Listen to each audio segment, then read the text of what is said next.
Pablo, desde tu punto de vista, ¿cuál es la situación, en este caso de los menores? Hablamos de chicos de 12 años, 13 años, que justamente es esa edad que promueve el gobierno como edad para la ley de imputabilidad. ¿Cómo está un chico estructurado a esa altura de la vida, pensando en esta decisión que quiere tomar el gobierno?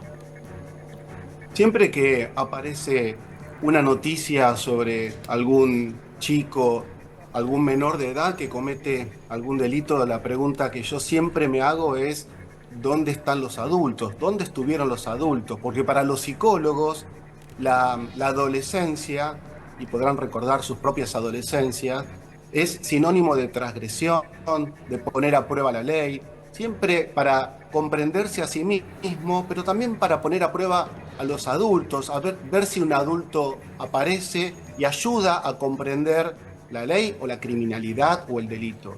En general, los adolescentes van transgrediendo paulatinamente, en general no salen de movida a robos armados, salvo que lo lleve algún adulto, porque ya sabemos también que son utilizados por adultos para que se hagan cargos y entonces el adulto no entra al sistema penal o no tiene la misma condena que el menor.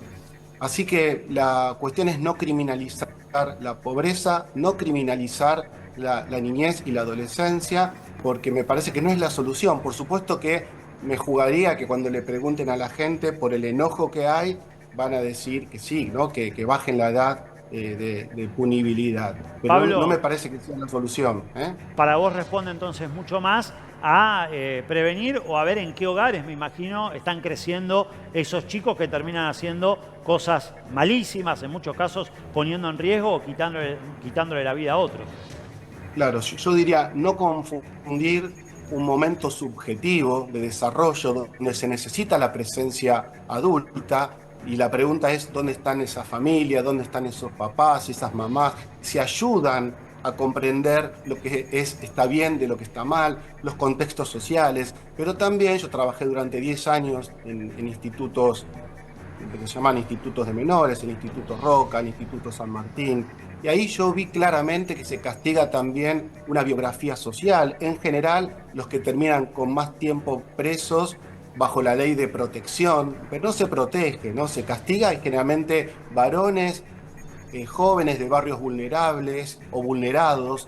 Así que creo que esto primero hay que trabajar con la cultura y la educación, con las familias, y por supuesto que si el delito es grave, si un menor de edad termina en un homicidio, en un femicidio, bueno, ahí sí hay que ir con el rigor de la ley, con garantías, pero mientras tanto esos delitos menores, aparte de las cárceles, ustedes mismos estaban diciendo, están hacinadas. ¿Cómo podemos pensar bajar una ley de punibilidad y que terminen pibes o pibas presos cuando no hay lugares en las cárceles? Vamos a construir más cárceles, hay que construir más escuelas, más clubes, más, digamos, centros de asistencia psicológica que cárceles. Pablo, ¿qué tal? Buen día. Preguntarte qué te parece lo que va a hacer Suecia a partir de julio próximo, en donde van a aprobar por un periodo de 5 años bajar la edad de imputabilidad de 15 a 13 para delitos como el asesinato o el intento de homicidio. Estamos hablando del primer mundo, en donde no hay vulnerabilidad como sí la encontramos acá. Cuando el delito, como decía, cuando el delito es mayor, ya cuando un menor de edad tenga 12, tenga 13, tenga 14, termina en un homicidio o en un femicidio, desde luego que ahí hay que hacer un trabajo puntual.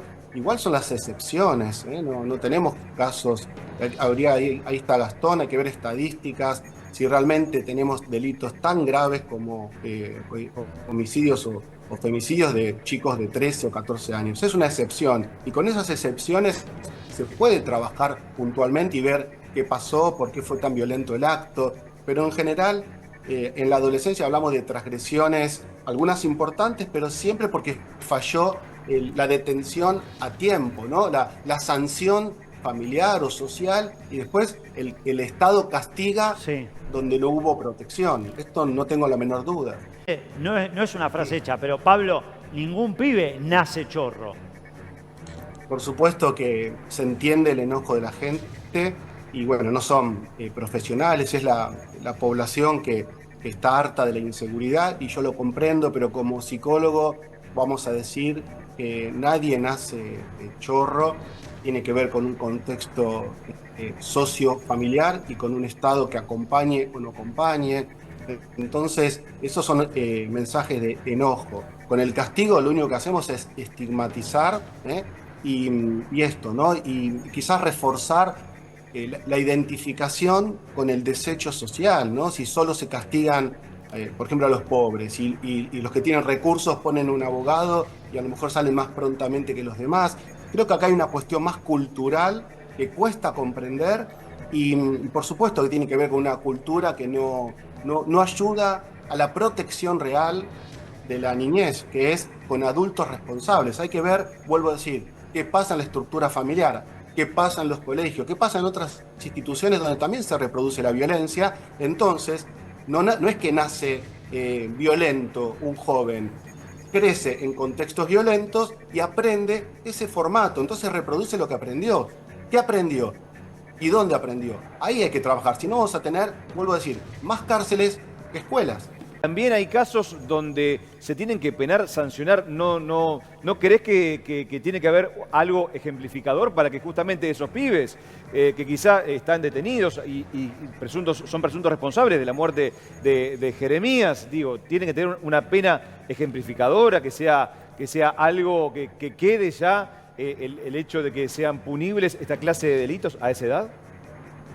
Por supuesto que cuando es un delito mayor llegamos demasiado tarde. Con los otros delitos también llegamos tarde, porque no todo adolescente termina asaltando o metiéndose en un negocio o robando un celular. En todos los delitos es porque el Estado llegó tarde, la familia llegó tarde, los adultos llegaron tarde, los pibes, ¿sí? Los adolescentes no nacen violentos, insisto con esto. En casos graves, por supuesto que tiene que haber una condena con garantía, no un Estado paternalista que solo encierre para proteger y nada más. Y no creo que ahí, en esos casos graves, sí puede haber una condena, porque son las excepciones, pero Claro. tenemos mucha violencia, demasiada violencia social, demasiada violencia entre los políticos, en los medios masivos de comunicación.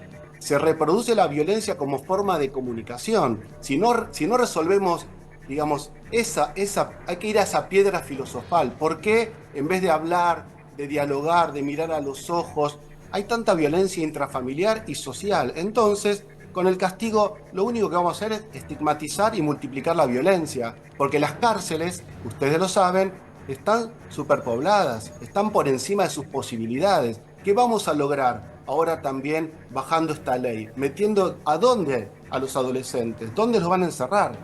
Pablo Melicchio, que es psicólogo, vos contabas, Pablo, has trabajado durante una década aproximadamente en distintos institutos de menores. ¿Se reproduce también en parte esa lógica de si la cárcel es la universidad de los ladrones, que a veces en los institutos de menores, lamentablemente, terminan formándose en algunas otras cuestiones también malas los chicos?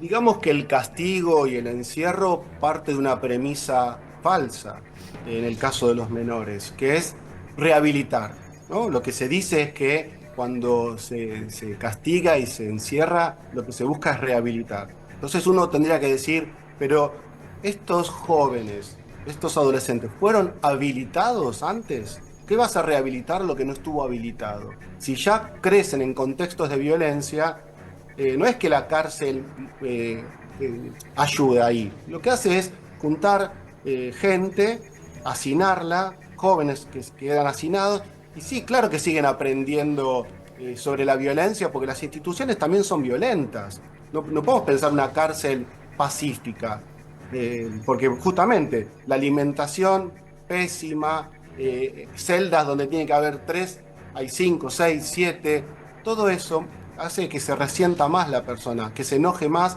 que se estigmatice y que quede ahí como identificada, porque aparte no olvidemos que estamos hablando de adolescencia, cuando dicen que a los 10 años, primero que ese mensaje de que en Estados Unidos, no podemos hablar si no tenemos los datos precisos, porque esto es muy serio. Excepciones hay en el mundo, pero también sabemos que el problema no es la niñez. La convención, ¿sí?, sobre los derechos de la niñez. Habla de cuidar primero y después, por supuesto que se puede castigar las excepciones, pero lo que está fallando es el cuidado y la gente va por el castigo. No se va a resolver, vamos a multiplicar las violencias. Charlamos con Pablo Meliquio, psicólogo. Pablo, muchísimas gracias por tu tiempo y por toda tu referencia a propósito de este tema que estábamos debatiendo aquí. Será hasta la próxima. Gracias, Maru, equipo, que estén muy bien. Hasta la próxima.